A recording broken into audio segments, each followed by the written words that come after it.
It all just happened in an instant. One day I was at school, the next day I was not, and the rest is history.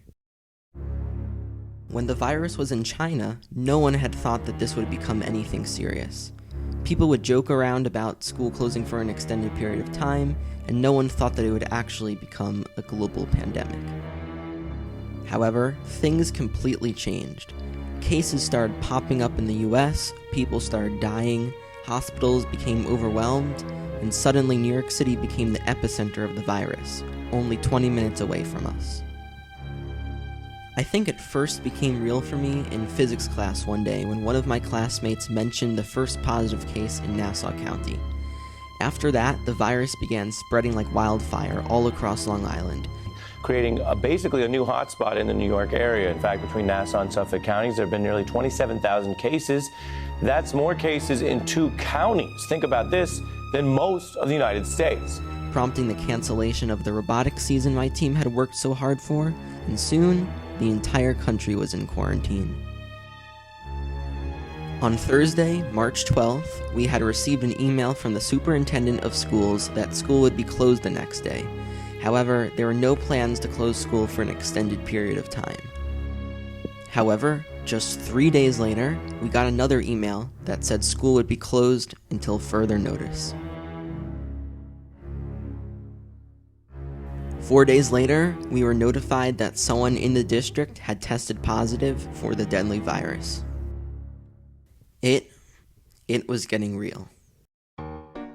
The day after school closed, I hung out with some robotics friends, and the day after that, I went biking with some friends as well. We were all very excited about the closing of school. However, in a matter of days, a new guideline called social distancing became a thing, strongly encouraging people to stay at least 6 feet apart. So that was the last time I hung out with any friends in person, and still haven't to this day. But that did not stop socializing for good. It all just turned virtual. Suddenly, a small video conferencing app called Zoom became mainstream, and people started to use it for just about everything. Some of my Zoom calls have been with teammates and alumni from my robotics team, virtual Passover, Shabbat dinners, and birthday celebrations. The latter we also did in person, social distancing style. High school turned virtual with videos and occasional Zoom sessions to go over material. And I will let you now. Just tell me what that limit is. Just write limit. Here's how we answer the question. We just added a resistor in parallel. Adding a resistor in parallel anywhere in the circuit. I just want to emphasize a couple of the points that I made in some of my various classroom posts. Number one, that how you guys doing? I'm checking on you. Hope everyone is okay. And even virtual college fairs became a thing. You have access to take classes in and even pick up second majors. And AP tests are even going to be online now via an online web portal. Since it would be too risky to visit my 94-year-old grandma, we have instead been visiting her through the window, and even bringing our dogs along the journey too.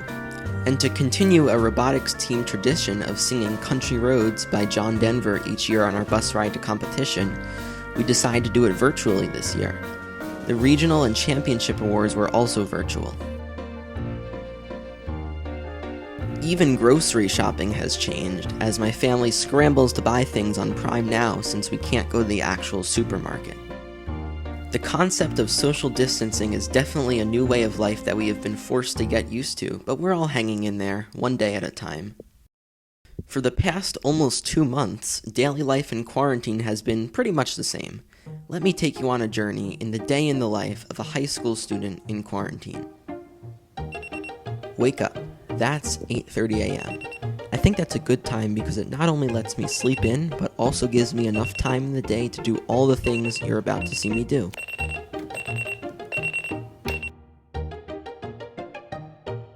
Next, time to go downstairs and say hi to my dogs, as well as to eat breakfast. After breakfast, I usually go through my emails and other notifications that I got since I went to sleep, and then I go to my computer to check what work I have for the day.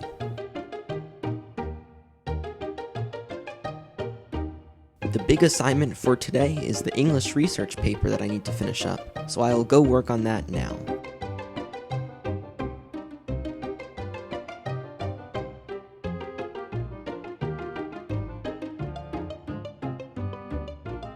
After a couple hours, this is getting boring. Why don't I finish it up later and start my math quiz now?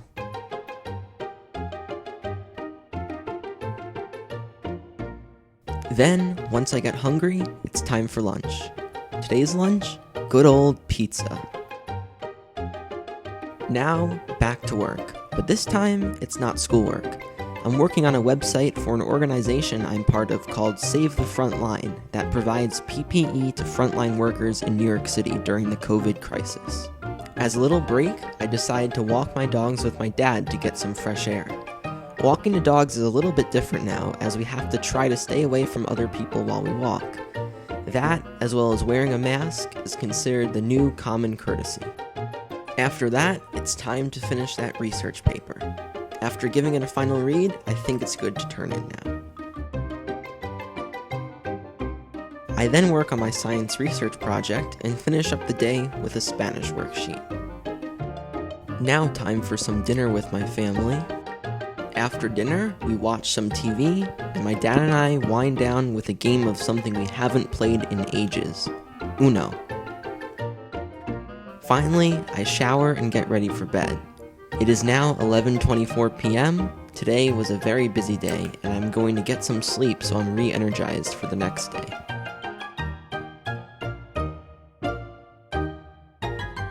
And that is the day in the life of a high school student in quarantine.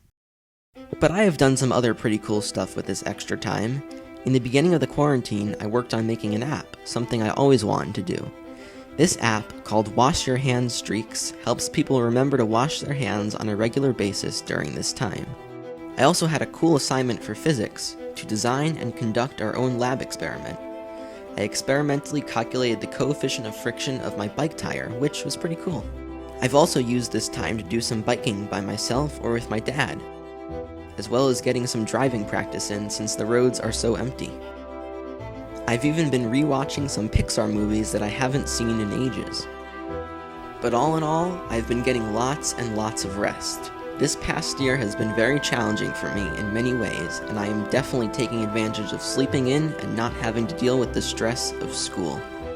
Things have certainly become very different and very weird. Suddenly, everywhere you go, people are wearing masks and trying to avoid each other.